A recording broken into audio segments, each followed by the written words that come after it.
Mga kapuso, isang low-pressure area ang posibleng mabuo malapit sa Batanes area sa darating na Biyernes o Sabado.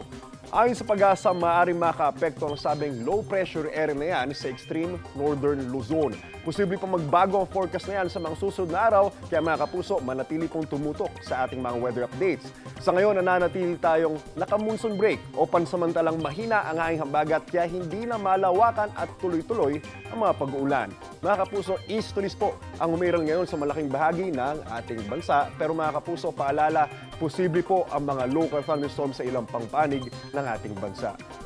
Stay safe and stay updated po, mga kapuso. Ako po si Andrew Pertiera. Know the weather before you go. Para mag-safe lagi, mga kapuso.